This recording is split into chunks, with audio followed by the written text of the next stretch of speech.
Thank you fine ভাই। Voice for reform and policy exchange. এইখানে দেখেন একটা জিনিস উই নিড টু অ্যাড্রেস, মানে আমাদের গার্মেন্টস ইন্ডাস্ট্রি যখন কথা বলি, মানে ইন্ডাস্ট্রি কি খুব ভালো অবস্থায় আছে? মানে we have problems as it is. এটা কিন্তু শুরু হয়েছে, মাসরুর রিয়াজ সাহেব কিন্তু একটা কথা এখানে এনেছে যে 2022 থেকে কিন্তু যখন কারেন্সি মানে আমাদের রিজার্ভের থেকে প্রবলেমটা শুরু হলো, তখন থেকে যে স্ট্রাকচারাল যে প্রবলেম আমরা ইন্ডাস্ট্রি, ওটা কিন্তু এখনও ঠিক হয়নি। আমরা কিন্তু অ্যাডহক বেসিসে মানে জোড়াতালি দিয়ে we are continuing this process. এই জিনিসটা কিন্তু ইউ হ্যাভ টু আন্ডারস্ট্যান্ড, মানে এই ইরানের ক্রাইসিস নতুন করে ওই ক্রাইসিসটাকে আরও মানে উস্কে দিয়েছে অ্যান্ড আরও মানে স্ট্রাকচারালি আরও উইক করে দিয়েছে। তো এখানে মেইন যে জিনিসটা হলো আমাদের ইন্ডাস্ট্রির নাম্বার ওয়ান যে পয়েন্ট, যেটা মাসুরের সাহেব যেটা পয়েন্ট আউট করেছে, আমাদের নেচারটা কি ইন্ডাস্ট্রি, স্পিড টু মার্কেট। বাংলাদেশের মেইন যে প্রোডাক্ট আমরা এক্সপোর্ট করে থাকি এটা হলো main strength, speed to market and at the same time আপনার লো কস্ট অথবা এন্ট্রি পয়েন্ট প্রোডাক্ট যেগুলো আছে এগুলোর দিকে আমরা কিন্তু কনসেন্ট্রেশন করি। আমরা কিন্তু ভিয়েতনামের মতন mid to high end is not our strength. হ্যাঁ, তো এই জিনিসটাকে যদি আপনি নেন, এই ইন্ডাস্ট্রি যেটা করবে, মানে এখন যেটা সামনে যেটা আসছে আমাদের সামনে কিন্তু এই ইরান বাদ দিয়ে এমনি এই বছর একটা বড় চ্যালেঞ্জ ছিল। ওটা ছিল ইপিআর, এক্সটেন্ডেড প্রডিউসার রেসপন্সিবিলিটি, যেটা ইউরোপিয়ান ইউনিয়ন আবার মেইন যে এক্সপোর্ট মার্কেট, ওইখানে যেটা হয়েছে এখন এই আমাদের যে ইন্ডাস্ট্রি যে গার্মেন্টসগুলো, এখানে ধরেন আমাদের মাস ভলিউমে আমরা সেট আপগুলো করি যে 50,000 পিস অর্ডার দিবে, 1,00,000 পিস অর্ডার দিবে, 2,00,000 পিস অর্ডার দিবে। হ্যাঁ, আমি মাস মার্কেট ইয়ে করে আপনার এই প্রাইস কমিয়ে ওই ইয়ে করে ধরুন কম্পিটিটিভ হচ্ছিলাম এতদিন। কিন্তু ইউরোপিয়ান ইউনিয়নে যে নতুন যে লগুলো আসছে, এটা জুলাই মাস থেকে, এই সামনে জুলাই থেকে এনফোর্সড হবে। এখানে কিন্তু জাস্ট এই লয়ের মানে আগে ধরেন যে লেফট ওভার যে কাপড়গুলো থাকতো, অথবা 1,00,000 পিস অর্ডার দিল, আমাকে কিন্তু বাইরে অর্ডার দিত 1,05,000 পিস। হ্যাঁ, ওরা নিয়ে স্টোর করে রাখতো, স্টোর করে রেখে তারপর সেল টেল ইয়ে করে এরকম করে বেচতো। জুলাইয়ের পরে কিন্তু এটা ওরা করতে পারবে না এখন আর। তো অলরেডি দের ওয়াজ আ প্রবলেম যে আমাদের যে আগে ধরুন 50,000 পিস যে বাইরে অর্ডার দিত, ও কিন্তু এখন 5,000 to 10,000 পিস অর্ডার দিবে এই কামিং সিজনে। কারণ যে এক্সেস যে ইনভেন্টরি থাকবে ওটা ওরা ডিস্ট্রয় করতে পারবে না, ওটা বার্ন করতে পারবে না, ডিস্ট্রয় করতে পারবে না, ডিসপোজ করতে পারবে না, and they have to be responsible for it. যদি এক্সট্রা কোনো পিস থাকে they have to pay tax on that, and ওটার একটা ওই ডিসপোজাল প্রসেসে there is a cost added. So already we were anticipating যে আমরা অলরেডি দেখছিলাম যে বাইরেরা কিন্তু এটা নিয়ে আমাদের যে বাংলাদেশের অর্ডারটা প্লেস করতো সামার মাসের জন্য, এটা কিন্তু অলরেডি কমানো শুরু করে দিয়েছে। ইউরোপিয়ান মার্কেট, এটা ইউরোপিয়ান মার্কেট, এটা বিফোর দিস ইরানের crisis already we can C. আবার ইউ যেখানে মেইন ভ্যালু অ্যাডেড প্রোডাক্টগুলো আমার যায় আর 50%-এর উপর যেখানে আমি এক্সপোর্ট করি, ওই মার্কেটটাই একটু আনস্টেবল হয়ে গেছিলো। এখন ইরানের সমস্যার জন্য যেটা হবে, আপনার আবার স্পিড টু মার্কেট নাই। স্পিড টু মার্কেট এখানে একটা বড় ধরনের একটা ধাক্কা খাবে। At the same time explain যদি করেন speed to market. Speed to market হলো যে ধরেন মানে টার্কি, তারপরে বাংলাদেশ, ইন্ডিয়া, পাকিস্তান, শ্রীলঙ্কা, ইজিপ্ট, মোরক্কো, হ্যাঁ, এই দেশ থেকে মেইনলি ইউরোপিয়ান যে ব্র্যান্ডগুলো আছে ওনারা কিন্তু ক্রয় করে থাকে পণ্যগুলো। তো বাংলাদেশের মেইন অ্যাডভান্টেজ ছিল যে আমরা এখান থেকে যে লিড টাইমে পাঠাতে পারতাম, ওটা যদি এন্ট্রি পয়েন্ট প্রোডাক্ট থাকতো, একটু কম দামি প্রোডাক্ট থাকতো, ওরা বলতো ঠিক আছে, এরা 2 সপ্তাহের বেশি যদি লাগে আমি স্টোরে মালটা এন্ট্রি হওয়ার পর বেচে টাকাটা আমি ইয়ে করবো। ধরেন টার্কিতে যদি একই অর্ডার দিত, ওখানে ধরেন 20 সেন্ট বেশি পড়তো কস্ট। হ্যাঁ, ধরেন 20 টাকা বেশি পড়তো। কিন্তু এখন যে পরিস্থিতি হয়েছে, মানে আমার যদি যেতেই লাগে 40 দিন, ওই ইয়েটাই মিস করবে, মানে ওই সিজনটাই মিস করবে। হ্যাঁ, আর তারপরে যে কস্ট অ্যাডেড যে কস্ট, কারণ এটা তো একটা যখন পণ্যটা ওরা মানে আমাকে যখন অর্ডার প্লেস করে, ওরা যখন বেচে পণ্যটা, তখন টাকাটা কিন্তু ওই সাইকেল করে, মানে ব্যবসার মতন, মানে বাংলাদেশে ব্যবসা করে এক্স্যাক্টলি ওরকম মানে ইয়ে করে। তো সাইকেলটা যেহেতু করতে পারবে না, ওর জন্য তখন টার্কিতে অর্ডারটা প্লেস করাটা বেটার, অথবা ইজিপ্টে অর্ডারটা প্লেস করা বেটার দেন বাংলাদেশ। মানে এই অ্যাডভান্টেজগুলো কিন্তু ওরা পাচ্ছে। কিন্তু আমাদের তো যে রুট, সেই রুটটা তো এফেক্টেড না ফর দ্য ওয়ার। না, এটা এফেক্টেড, কারণ আপনি গালফ অফ এডেন, হরমুজ হলো এখানে গালফ অফ এডেনের জাহাজটা এইভাবে যায় তো একদম to close to the war zone যেখানে শিপিং তারপর আবার ইউরোপের ভিতর দিয়ে হ্যামবার্গে ক্যান্সেল তো করেনি ক্যান্সেল ক্যান্সেল না, cost বেড়ে আফ্রিকার গেছে। পিছনে হ্যাঁ ঘুরে। কস্ট বেড়ে গেছে। কস্ট বেড়ে গেছে আর আফ্রিকার নিচে দিয়ে ঘুরে আর এইখানে আরেকটা যে সমস্যা আছে, আগে এরকম সিচুয়েশনে আমরা কি করতাম, আমরা এয়ার ফ্রেট করতাম, এয়ার ফ্রেটেরও দাম বেড়ে গেছে, এয়ার ফ্রেটের দাম বেড়ে গেছে। দ্য সেম টাইম ইন্ডিয়ায় যেহেতু আমাদের ট্রান্সশিপমেন্টটা বন্ধ হয়ে গেছে, ওইটাও কিন্তু we are getting affected by that, and ওইটা কিন্তু আই থিঙ্ক মানে we have to rethink all this strategy, মানে যে ডিসিশনগুলো আগে নেওয়া হয়েছিল অন দিস থিংস। কারণ এইখানে বিগত সরকার যে ডিসিশনটা নিয়েছিল যে ইন্ডিয়া ট্রান্সশিপমেন্টটার ইয়েটা মানে মানে ল্যান্ডপোর্ট বন্ধ করার, ওটার একটা এফেক্ট ছিল ট্রান্সশিপমেন্ট বন্ধ। তখন ওরা বললো Sylhet is alternative, Sylhet is alternative, ওখান থেকে আপনার এয়ার শিপমেন্ট করবে। কিন্তু মেইন যে স্ট্রাকচারাল যে প্রবলেমটা ছিল ওটা কিন্তু ওরাও অ্যাড্রেস করে নাই, এখনও কেউ অ্যাড্রেস করছে না। ওইটা হলো যে ইন্ডিয়া ওয়াই ওয়াজ ইট চিপার, ইট ওয়াজ চিপার কারণ ওখানে civil aviation is to decide what the air freight rate will be, not the airlines. বাংলাদেশে কিন্তু এই জিনিসটা আমরা চেঞ্জ না করে আমরা এখানে এয়ার ফ্রেটার এই যে ব্যবসা বলতেছি যে সব ঠিক হয়ে যাবে, ইয়ে হয়ে যাবে। তো actual so we are basically at the mercy of the airlines. ওরা যদি প্রাইস বাড়ায় দেয় কিছু করার নেই। So these are the structural problems of the industry. এখন এই জিনিসটা যেটা হবে, অলরেডি আমরা যেটা দেখছি যে লাস্ট ইয়ার ট্রাম্প ট্যারিফের পরে আপনি আমার 22 সালের ইন্ডাস্ট্রির এফেক্ট থেকে যদি শুরু করি আমি, এটা একটা ধারাবাহিকতা একটা জিনিস আছে। এখানে 24 একটা ধাক্কা খেয়েছিল ইন্ডাস্ট্রি। তারপরে লাস্ট ইয়ার যেটা হয়েছে আপনার আমাদের ওয়েজেস বাড়ানো হলো একবার, ওই আমার কিন্তু প্রাইস বাড়ে নেই, হ্যাঁ। তারপরে ডিক্রিজিং এক্সপোর্ট, সো ওইটা ইন্ডাস্ট্রি অবজর্ভ করেছে।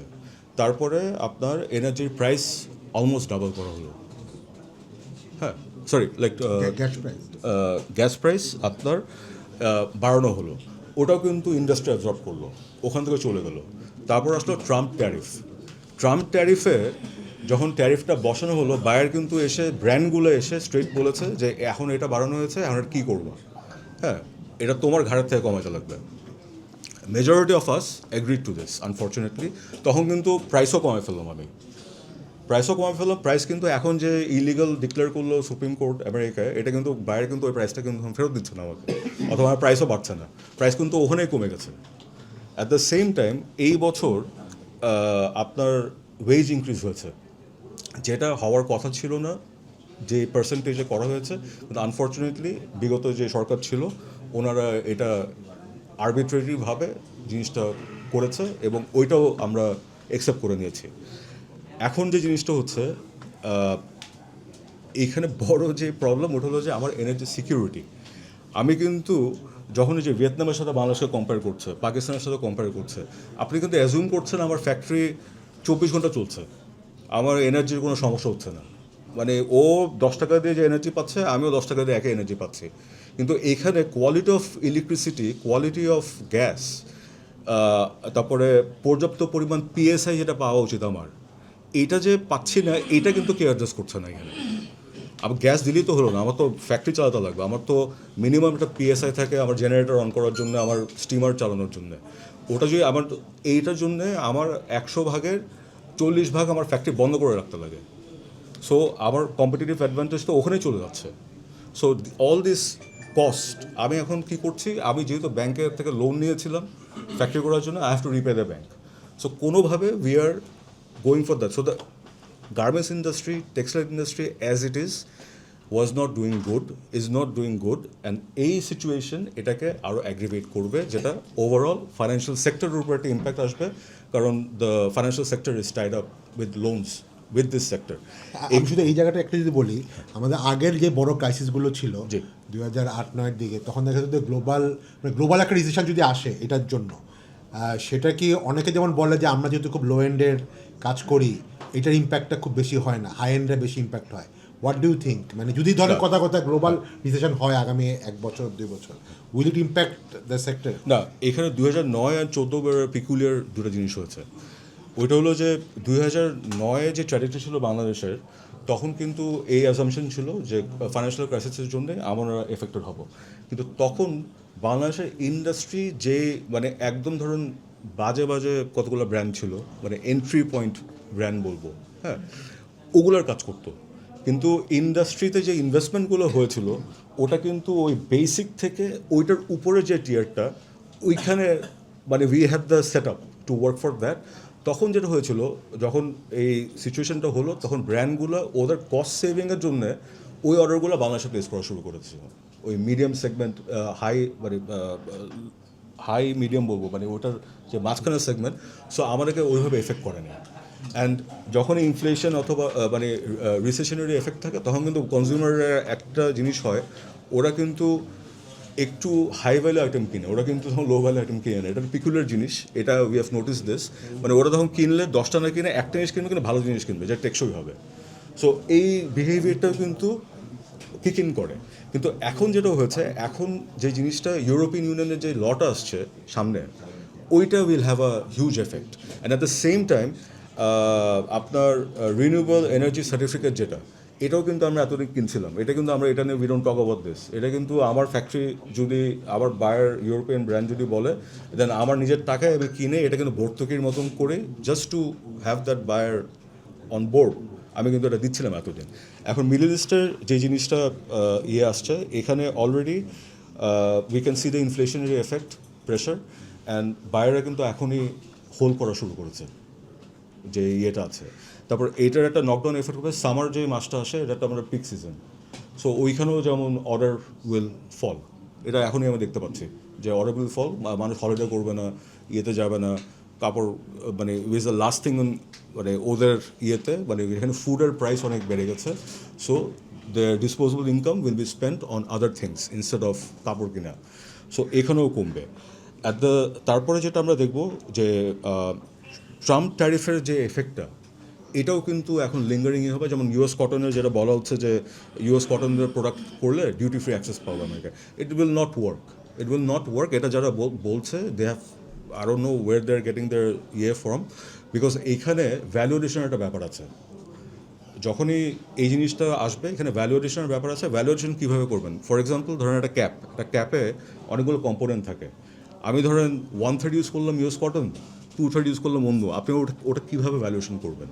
হ্যাঁ, তারপরে এখানে ওয়েজেস আছে, ওয়েজেস ইউএস মানে আমেরিকান লেবার ইউনিয়নদের স্ট্যান্ডার্ডের ওয়েজেস ধরা হবে, না আমাদের বাংলাদেশে যেই এক্সিস্টিং যে ওয়েজ স্ট্রাকচার ওটা ধরবেন আপনি? সো ভ্যালুয়েশনে কিন্তু এই জিনিসগুলো চলে আসে। So it is not very simple thing যে এই জিনিসটা we will have access to this. And তারপরে এখানে আসছে আপনার কনজিউমার বিহেভিয়ার, তো বললাম পলিস্টার ম্যানমেড ফাইবারের যে, because polyester is related to petroleum, so পেট্রোলিয়ামের প্রাইস যখন বাড়ে পলিস্টারের দাম বেড়ে যায়। সো এইটাতে আমাদের knit industry will be affected, মানে will have an effect on that, the knit industry will have an effect. And তারপরে এখানে আরেকটা যে জিনিসটা চলে আসছে ওটা হলো যে আপনার আমাদের ওয়ার্কিং ডেজ। আপনি দেখেন এখন কিন্তু সামনে একটা ঈদের মাস আসছে, অলরেডি কিন্তু লোন নিয়ে যেটা বাংলাদেশ ব্যাংক যে ইয়েটা দিয়েছে যে এখন কিন্তু লোন নিয়ে সবাই বোনাস আর স্যালারিটা দিচ্ছে। আমাদের ওয়ার্কিং ডেও কিন্তু কম এই মাসে, বিগত মাসেও ছিল, ফেব্রুয়ারিতেও কিন্তু ওয়ার্কিং ডে কম ছিল। সো আমাদের ইন্ডাস্ট্রির আউটপুটও কিন্তু ছিল না। সামনে কিন্তু একটা ঈদের মাস আসবে, ওইখানেও ওয়ার্কিং ডে কম থাকবে। তারপর যদি এনার্জি ক্রাইসিস হয়, আমার যদি ফ্যাক্টরি শার্ট অফ করতে লাগে, আমার কিন্তু ওয়ার্কিং ডে কমে যাচ্ছে। So we can already foresee যে সামনে কি জিনিসটা হবে যদি এই সরকার যদি ঠিক করে এই জিনিসটাকে ইয়ে না করে। বাট আনফর্চুনেটলি এনাদের কিছু করার নেই। হ্যাঁ, they have inherited this, so none of this problem has been created by this government first of all. মানে এটা কিন্তু বিগত সরকার থেকে they have inherited most 99% of this problems. And এইখানে একটা জিনিস যেটা করতে লাগবে, আমাদের কিছু পলিসি যেটা নেওয়া হয়েছিল এগুলো কিন্তু উই হ্যাভ টু রিথিঙ্ক নাও। মানে এক্সিস্টিং যে ক্রাইসিস, এখানে আনফর্চুনেটলি ফাইন্যান্সিয়াল সেক্টর বাংলাদেশে এইসব গ্লোবাল শকের সাথে কিন্তু রিয়াক্ট করে না ফর দ্য ইন্ডাস্ট্রি। মানে এখানে আনলেস দে বিকাম ব্যাংক্রাপ্ট, তখন একটা মানে 2 বছর পরে 3 বছর পরে গিয়ে একটা রিয়াকশন আমরা দেখি। অ্যান্ড এখানে ডিভ্যালুয়েশনের কথা বারবার আসছিল, ওটাও করা হয়নি। সো টাকা is over valued. At the same time Bangladesh Bank even 2 সপ্তাহ আগে যেটা করছিল যে টাকা মপ আপ করছিল মার্কেট থেকে, মপ আপ এক্সপোর্টাররা কিন্তু ওখানেও সাফার করছিলাম, কিন্তু unfortunately no one was talking about it. Problem কী হচ্ছিল, যেহেতু ডলার কমে যাচ্ছিল আপনার ইয়েতে ওই অফশোর ব্যাঙ্কিংয়ে, যেহেতু ডলারের ইয়েটা কমে যাচ্ছিলো, বাংলাদেশ ব্যাংক মপ আপ করছিল। সো হোয়াট হ্যাপেন, ওই এক্সপোর্টাররা ওই ডলারের এগেনস্টে ডলার এক্সচেঞ্জ আমরা করতে পারছিলাম না। সো আমরা ওটাকে নেগোশিয়েট করে বাংলা টাকায় ইয়ে করে আবার রিকনভার্ট করে we had to buy at a higher price. And ওখানে আমরা 6% কিন্তু এক্সচেঞ্জ লস খাচ্ছিলাম আমরা, যেটা আমরাও আবার অবজার্ভ করে নিয়েছি। So you can see this industry just lots of problems, সামনে কিন্তু সিরিয়াস ভয়াবহ কিছু এফেক্ট আমরা এখনই দেখতে পাচ্ছি। হোয়াট উই শুড ডু, মানে can it trigger much more মানে bad debt or NPL? It will. আমি এলডিসি গ্র্যাজুয়েশন এগুলোর কথা আনছি না, বিকজ মানে unfortunately this government also has to deal with this. এই সিচুয়েশনে এখান থেকে বেরোতে কিন্তু এত শর্ট টাইমে আমরা বেরোতে পারবো না, এটা লং টার্ম একটা জিনিস। অ্যান্ড এখানে দুটো জিনিস উই নিড টু ডু, যেটা মানে কোভিডের সময় আমাদের ইন্ডাস্ট্রি একটা স্টেবিলিটি ছিল। One of the main reasons was India as a market was a very important, is still a very important market for us. হ্যাঁ, ওখানে লোকাল যে কনজামশন, যেমন আমাকে যদি এখন একটা ব্র্যান্ড, ধরেন নাম তো বলা যাবে না, ধরেন all the major brands has stores in India. ওনারা যখন অর্ডার প্লেস করে আমাকে, ওনারা কিন্তু ইউরোপের জন্য অর্ডার নেয়, আমেরিকার জন্য অর্ডার নেয়, ইন্ডিয়ার জন্য একটা আলাদা একটা অর্ডার নিত। ওই অর্ডারটা ল্যান্ডপোর্ট যখন বন্ধ হয়ে গেলো, আমাদের কিন্তু ওটা জাস্ট বন্ধ হয়ে গেল। সো এই জিনিসটা we need to rethink. At the same time for the industry stabilisation, আমাদের ল্যান্ডপোর্ট যেটা বন্ধ করা হয়েছিল ফর দ্য স্পিনিং ইন্ডাস্ট্রি তো সেল আরও কমেছে ওটা বন্ধ করার পরে। সো উই শুড রিথিঙ্ক, কারণ এসএমই যে অর্ডারগুলো যেগুলো নিত, হায়ার ভ্যালু আইটেম, যে সুতোগুলো বাংলাদেশে করতাম না আমরা, এটা কিন্তু ওখানে ট্রাক দিয়ে আমরা এখানে ইম্পোর্ট করে ফেলতাম। করে তারপর আমাদের ইনভেন্টরি কস্ট অনেক কম ছিল, কারণ আমরা যদ্দূর লাগে আমি খালি ট্রাক দিয়ে নিয়ে আসতাম। ওই inventory cost industry we have lost our competitive advantage there also. So এই জিনিসগুলোকে উই নিড টু রিথিঙ্ক। এই যে ইন্ডিয়ার land port opening, we need to rethink about this. India is a big market was there, because as it is, Middle East was an upcoming market for us and we have lost it. ওখানে যে Dhaka town খাবো আমরা, ওখানে যেমন grand pre হতো, তারপর ওখানে আফ্রিকার হাব ছিল মিডল ইস্ট, ওখান থেকে কিন্তু আফ্রিকায় যেত, সিএস কান্ট্রিগুলোতে যেত। So we have lost that market. এখন we have to think otherwise. হ্যাঁ, যেটা আমাদের এক্সেস যে ওয়েস্ট থাকতো অথবা এক্সেস যে ফ্যাব্রিক থাকতো, আমরা কিন্তু মাল ইয়ে করে ওখানে পাঠাতাম। তারপরে উইজ টু মানে ওই ট্রেডটা এখন থাকবে না। সো এইটুকুন ইয়ে দিয়ে আমি শেষ করলাম। So as it is, the industry was already in shock, this will aggravate the shocks. Hopefully government এখানে যদি শর্ট টার্ম মানে লো হ্যাঙ্গিং ফ্রুট হলো আমাদের নেবারিং কান্ট্রি রিজনাল ইয়েতে we should look for alternative market, and India since is there we should rethink. এই দুটো জিনিস করলে অ্যাটলিস্ট একটা ব্রিদিং স্পেস এখানে থাকবে, মানে কি ল্যান্ডপোর্ট অ্যান্ড আমাদের এই যে ওই ইয়েটা ওই ট্রান্সশিপমেন্টের ওই জিনিসটা we need to talk about that with them.